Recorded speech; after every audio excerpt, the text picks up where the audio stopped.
బీహార్ ఎన్నికల ఫలితాలపై వైసీపీ నేతలు ఫుల్ ఖుషి. ఎన్డీఏ గెలిచినందుకో మహాగఠబంధన్ ఓడినందుకో కాదు, జన్ సురాజ్ పార్టీ ఘోర ఓటమి వైసీపీ కేడర్ కళ్లల్లో ఆనందం నింపుతుందట. ఆ పార్టీ వ్యవస్థాపకుడు ఒకనాటి వైసీపీ ఎన్నికల వ్యూహకర్త. గత ఎన్నికల్లో వైసీపీ ఓడిపోతుందని గట్టిగా ప్రచారం చేసింది కూడా ఆయనే. అందుకే ఆ మాజీ ఎన్నికల వ్యూహకర్త పార్టీ ఓటమిని వైసీపీ కేడర్ సోషల్ మీడియా వేదికగా సెలబ్రేట్ చేసుకుంటోంది.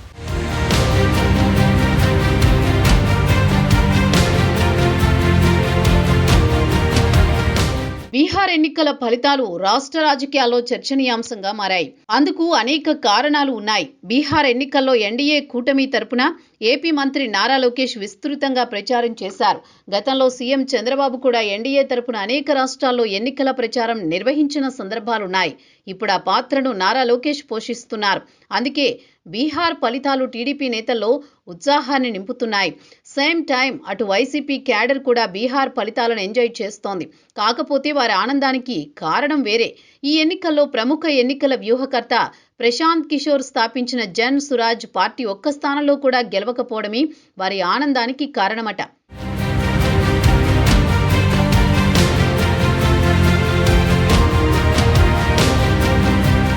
బీహార్ ఎన్నికల్లో ప్రశాంత్ కిషోర్ పార్టీ 230కి పైగా స్థానాల్లో పోటీ చేసింది. కానీ ఒక్క నియోజకవర్గంలో కూడా ఆ పార్టీ అభ్యర్థి గెలవలేదు. సహజంగా ఎన్నికల వ్యూహకర్త అయిన ప్రశాంత్ కిషోర్ కూడా ఈ ఫలితాలను ఊహించి ఉండరు. అయితే ప్రశాంత్ కిషోర్ ఘోర ఓటమిని వైసీపీ ఎందుకు సెలబ్రేట్ చేసుకుంటోందంటే ఏపీలో గత ఎన్నికల ముందు ఆయన వ్యవహరించిన తీరే కారణమని టాక్. 2019 ఎన్నికల ముందు జగన్ తమ పార్టీ ఎన్నికల వ్యూహకర్తగా ప్రశాంత్ కిషోర్ని నియమించుకున్నారు.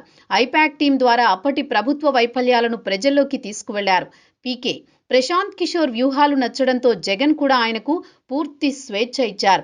చివరికి పార్టీ అభ్యర్థుల ఎంపిక బాధ్యతను కూడా ప్రశాంత్ కిషోర్కు అప్పగించారు జగన్. ఆ ఎన్నికల్లో వైసీపీ తిరుగులేని విజయం సాధించింది.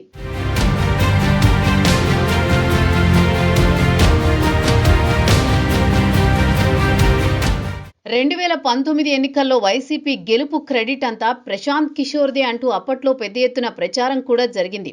అయితే ఇదంతా ఒకెత్తు. నాణానికి రెండో వైపు స్టోరీ మరోలా ఉంది. ప్రశాంత్ కిషోర్ ఎన్నికల వ్యూహకర్తగా బాధ్యతలు తీసుకోకముందే వైసీపీ కార్యకర్తలు, సోషల్ మీడియా యాక్టివిస్టులు అప్పటి టీడీపీ ప్రభుత్వానికి వ్యతిరేకంగా పనిచేశారు. అదే సమయంలో ప్రజా సమస్యల పరిష్కారం విషయంలో కూటమి ప్రభుత్వ వైఖరిపై ప్రజలు తీవ్ర వ్యతిరేకతతో ఉన్నారు. వీటన్నింటికీ తోడు జగన్ రెడ్డి రాష్ట్ర వ్యాప్తంగా సుదీర్ఘ పాదయాత్ర చేశారు. ఇక రాజకీయంగా 2019 ఎన్నికల నాటికి బీజేపీ, జనసేన టీడీపీకి దూరమయ్యారు.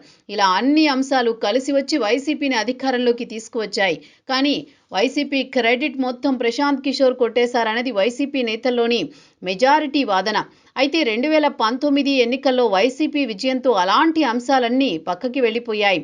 అధికారంలోకి వచ్చాం అంతే చాలని సంబరపడ్డారు.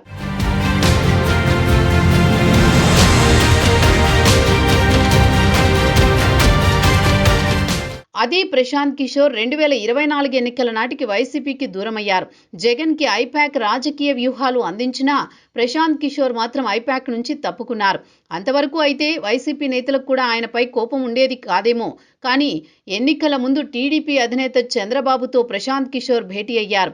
రాష్ట్ర రాజకీయాలు, వైసీపీ ప్రభుత్వ విధానాలపై సుదీర్ఘంగా చర్చించారు. ఆ తర్వాత నుంచి ఏపీలో వైసీపీ ఓడిపోతుందంటూ ప్రచారం మొదలుపెట్టారు. ఎక్కడ పడితే అక్కడ వైసీపీపై నెగిటివ్ ప్రచారం చేశారు ప్రశాంత్ కిషోర్. ఈ ప్రచారాన్ని నాటి ప్రతిపక్ష పార్టీలు బలంగా వాడుకున్నాయి.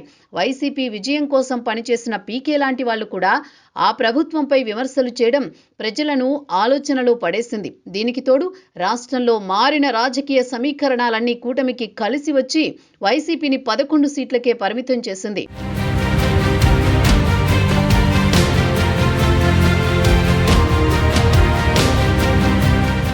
ప్రశాంత్ కిషోర్ వైసీపీకి వ్యతిరేకంగా ప్రచారం చేయడంపై ఆ పార్టీ నేతలు, క్యాడర్ కూడా అప్పట్లో ఆయన గట్టిగానే కౌంటర్ ఇచ్చారు. చంద్రబాబు దగ్గర ప్యాకేజీ తీసుకుని వైసీపీపై తప్పుడు ప్రచారం చేశారని గతంలోనే ఆ పార్టీ నేతలు ఎదురుదాడికి దిగారు. అయినా జరగాల్సిన నష్టం జరిగిపోయింది. దీంతో ప్రశాంత్ కిషోర్పై తీవ్ర ఆగ్రహంతో ఉన్న వైసీపీ నేతలు క్యాడర్కి ఇప్పుడు ఆయన జట్టు చేతికి దొరికింది. బీహార్ ఎన్నికల్లో ప్రశాంత్ కిషోర్ పార్టీ ఒక్క సీటు గెలవలేదు. దీంతో ఆయనపై ఎప్పటినుంచో వైసీపీ క్యాడర్లో ఉన్న ఆక్రోశం కాస్త సంతోషంగా మారింది. పీకేకి తగిన శాస్తి జరిగిందంటూ సంబరపడుతున్నారట. ప్రశాంత్ కిషోర్ వల్లే నిజంగా 2019 ఎన్నికల్లో వైసీపీ విజయం సాధిస్తే ఆయన తన సొంత పార్టీని ఎందుకు గెలిపించుకోలేకపోయారని వైసీపీ శ్రేణులు ప్రశ్నిస్తున్నారు. ఆయన అద్భుతమైన వ్యూహాలు సొంత రాష్ట్రంలో పనిచేయలేదా అని సోషల్ మీడియా వేదికగా ప్రశ్నిస్తున్నారు. తమ రెక్కల కష్టాన్ని గతంలో ప్రశాంత్ కిషోర్ సొమ్ము చేసుకున్నారని దుమ్మెత్తి పోస్తున్నారు.